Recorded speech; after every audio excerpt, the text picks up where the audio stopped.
Hello friends, welcome back to my channel Miss Magic vlogs.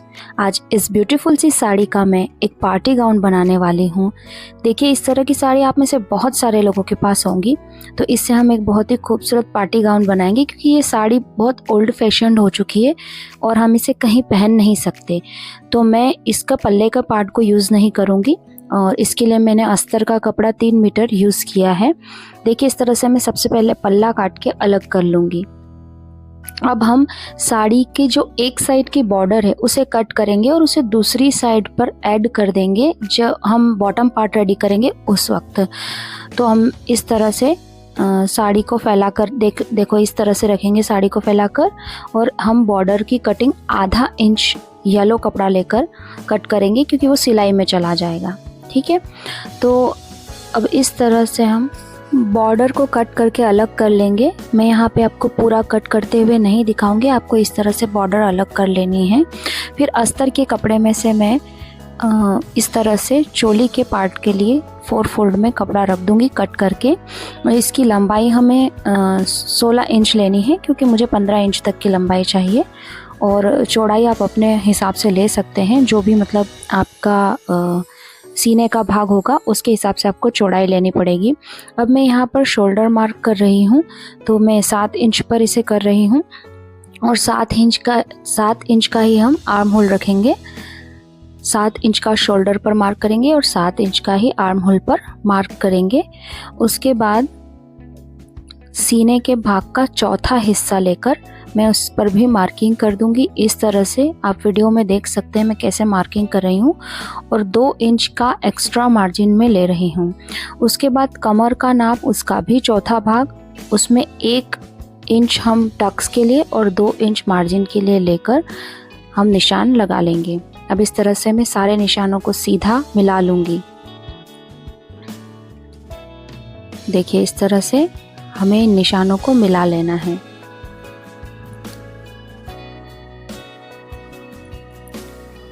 अब arm hole के लिए 1 inch पर निशान लगाकर गोलाई में उसे शेप दे देंगे, और फिर जो हमने 7 इंच की लंबाई ली थी उसका आधा करके वहाँ से हम फ्रंट आर्म होल का निशान लगा लेंगे। फ्रंट आर्म होल का निशान थोड़ा सा अंदर की साइड होता है, इसलिए आधा इंच अंदर करके हम उसका निशान ले लेंगे। आधा इंच का हम शोल्डर स्लोप देंगे। इसके बाद नेक का निशान लगाएंगे। मैंने पहले 3 इंच सोचा था, लेकिन इसका मैं थोड़ा ब्रॉड गला बनाना चाहती हूँ, तो 3.5 इंच पर मैंने इसकी चौड़ाई ली है, और गले की लंबाई के लिए मैंने 4 इंच पर निशान लगा दिया है। फिर एक बॉक्स बनाकर हम इसे भी गोलाई देकर कट कर लेंगे।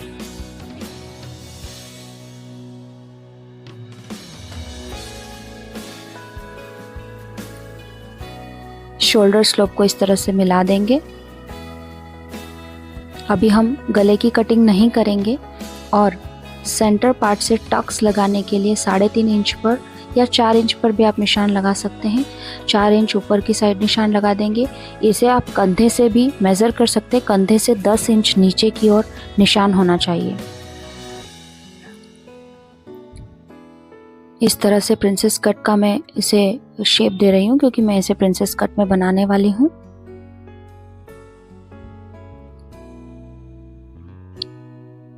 हल्की सी गले को भी गोलाई में शेप दे देंगे, और फिर हम इसकी कटिंग भी कर लेंगे। हम सबसे पहले बैक पार्ट की कटिंग करेंगे, उसके बाद हम फ्रंट पार्ट के लिए गला अलग से डिज़ाइन करेंगे, और फ्रंट पार्ट की हम आर्म होल की कटिंग भी अलग से करेंगे, एक हिस्सा उसका अलग करने के बाद।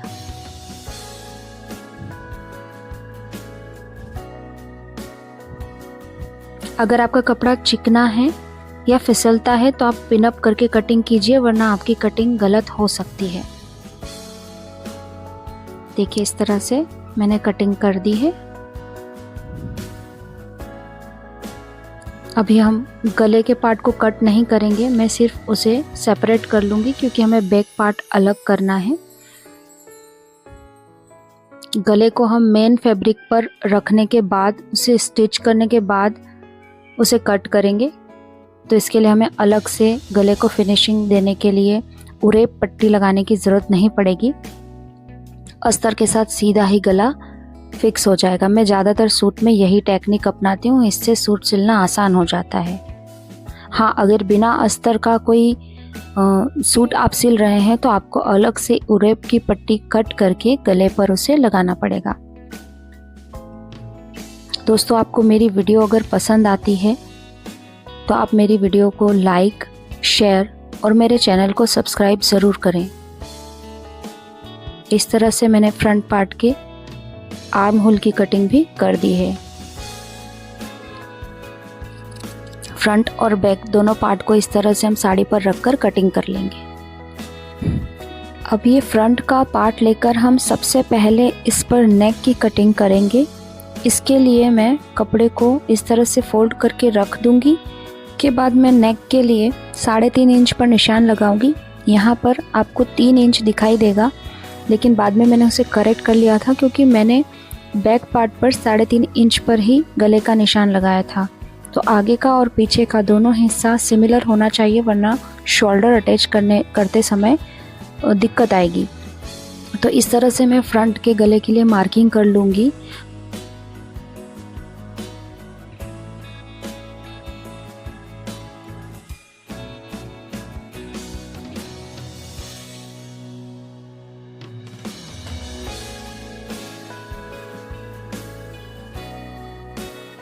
आप जैसा भी चाहें वैसा गला बना सकते हैं।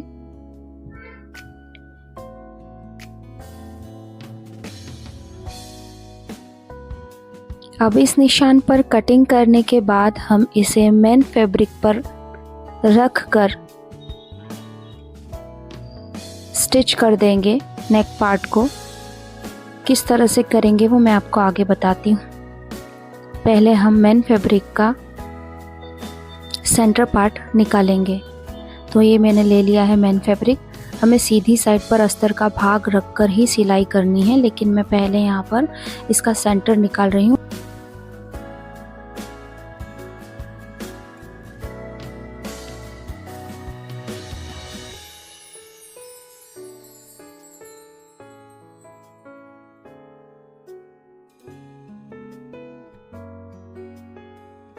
हम इसे पिन से अटैच कर लेंगे।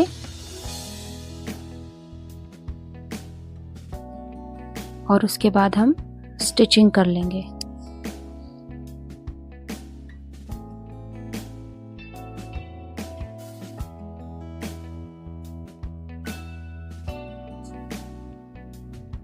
अब यहाँ पर हमने सिलाई लगा ली है। अब मैं यहाँ मेन फैब्रिक को कट करके छोटे छोटे नॉचेस दे दूंगी, जिससे हमें कपड़ा पलटने में आसानी हो जाएगी। देखिए, इस तरह से बिल्कुल छोटे छोटे कट्स लगाने हैं और ध्यान रहे ये कट्स हमारी सिलाई के ऊपर नहीं आने चाहिए। बस आसानी से कपड़ा हम पलट सके, इसके लिए हम इन कट्स को लगाते हैं। अब मैं आपको ये पलट कर भी दिखा देती हूँ। इसे पलटने के बाद हल्का प्रेस कर दीजिए।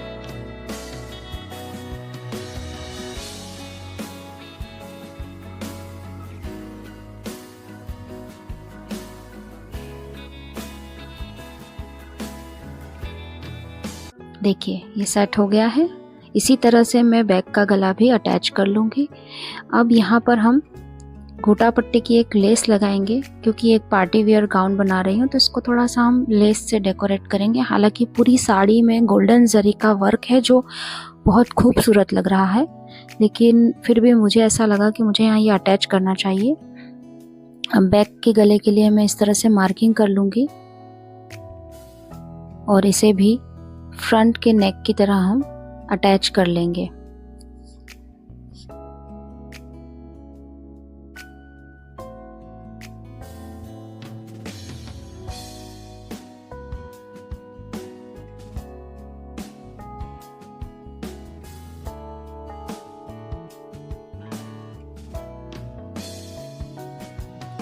इस पर भी हम सिलाई लगा लेंगे। ये मैं सिलाई लगा चुकी हूँ। सेम जैसे हमने फ्रंट पार्ट के लिए किया था प्रोसेस, हम एक्स्ट्रा कपड़ा कट करके नॉचेस लगा के इसे भी पलट देंगे। तो देखिए ये बैग का भी गला रेडी हो चुका है। अब हम इनके शोल्डर्स को अटैच करेंगे।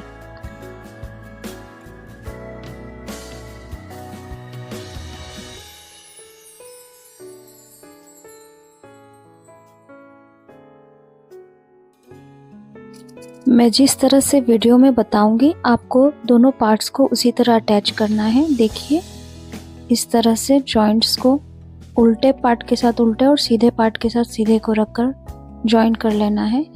इसके कारण अस्तर में लगी हुई सिलाई भी अंदर की साइड दिखाई नहीं देगी और हमारे शोल्डर की सिलाई भी निकलेगी नहीं। तो इस तरह से हम दोनों साइड के शोल्डर्स को अटैच कर लेंगे। देखिए इस तरह से कपड़े को रखना है और अस्तर वाले पार्ट को अस्तर वाले पार्ट के ऊपर रखकर स्टिचिंग करना है। देखिए इस तरह से। तो ये मैंने शोल्डर्स अटैच कर लिए हैं। देखिए अंदर की साइड भी सिलाई नहीं दिखती और इससे जो फिनिशिंग है बहुत अच्छी आती है और शोल्डर से सिलाई निकलने का कोई टेंशन भी नहीं रहता। अब हम इसमें आस्तीन अटैच करेंगे। दोस्तों मेरे पास साड़ी का इतना ही कपड़ा रह गया था तो मैंने पहले इसी से आस्तीन कट करने की कोशिश की थी, लेकिन जब मैं इसे अटैच करने गई तो ये थोड़ा छोटा पड़ रहा था। तो मैंने इससे स्ट्रेट कट करके और इसमें थोड़ा सा जो पल्ले का हिस्सा हमने अलग रखा था वो अटैच किया है। और यकीन मानिए वो अटैच करने से डिज़ाइन बहुत ज़्यादा सुंदर बनकर आया है। आप लोगों को मैं दिखाऊंगी आगे।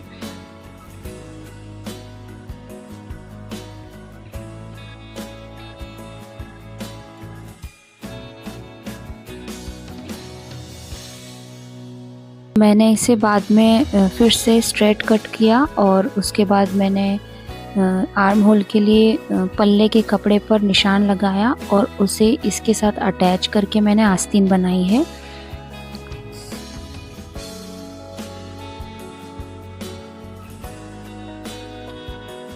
मैं इसमें एक्स्ट्रा बॉर्डर मेरे पास मैचिंग की थी तो मैं वो अटैच कर रही हूँ जिससे इसका थोड़ा सा हैवी लुक आए।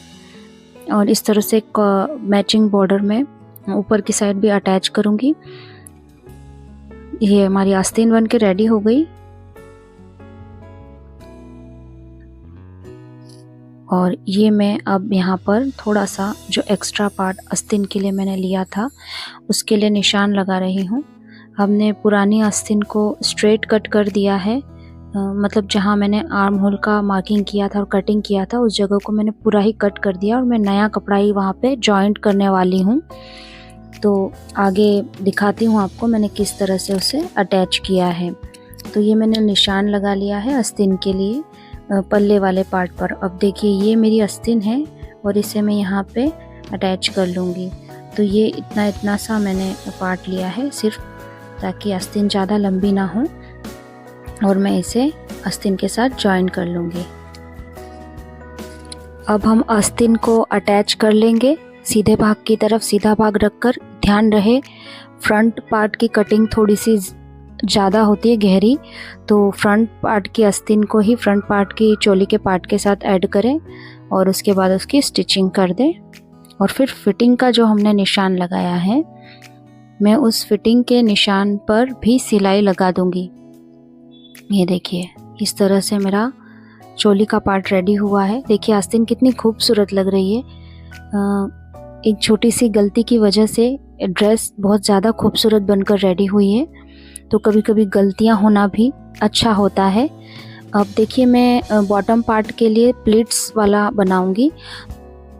सबसे पहले 2 इंच का निशान लगाएंगे, उसके बाद 1 इंच का और फिर 3 इंच का और फिर रिपीटेडली 1 इंच और 3 इंच 1 इंच और 3 इंच इस तरह से हम पूरी साड़ी पर निशान लगा लेंगे।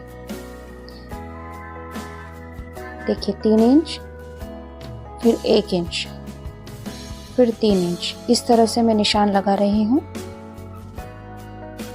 इस तरह से पूरे फैब्रिक पर निशान लगा लेना है। और फिर क्या करना है कि जो 3 इंच का चौड़ा वाला निशान है उसे उठाकर 1 इंच वाले छोटे निशान पर पलट कर रखना है। फिर 3 इंच वाले निशान को उठाकर 1 इंच वाले पे रखना है। तो इस तरह से जो हमारी प्लेट्स बनकर रेडी होंगी वो 1-1 इंच की प्लेट्स बनेंगी। और जो हमने 2 इंच फर्स्ट में लिया था उसमें आधा इंच या 1 इंच जितना भी आप सिलाई में लेना चाहे वो चला जाएगा। अब अस्तर के लिए बॉटम के मैं ए लाइन अस्तर बनाऊंगी, क्योंकि पहले ही साड़ी हैवी है और प्लीट्स लगाने से फुली सी लग रही है। ऐसे में अगर मैं उसके साथ अम्ब्रेला घेर लगाऊंगी तो बहुत ज़्यादा हैवी हो जाएगा।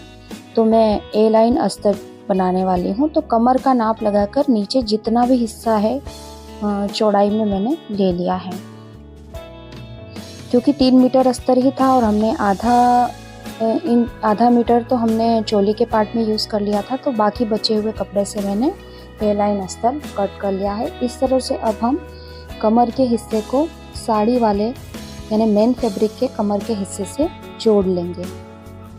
बॉर्डर मैंने किस तरह से बनाई है वो वीडियो में ले नहीं पाई, तो इस तरह से देखिए मैंने बॉर्डर अटैच कर दी है और ये इसका फाइनल लुक है। मैंने चोली के साथ इसे अटैच किया है। तो ये हमारा गाउन बनकर रेडी हो गया है। ये पूरी तरह से बहुत ही खूबसूरत पार्टी गाउन है। आपको ये कैसा लगा ज़रूर बताएं। Thank you for watching.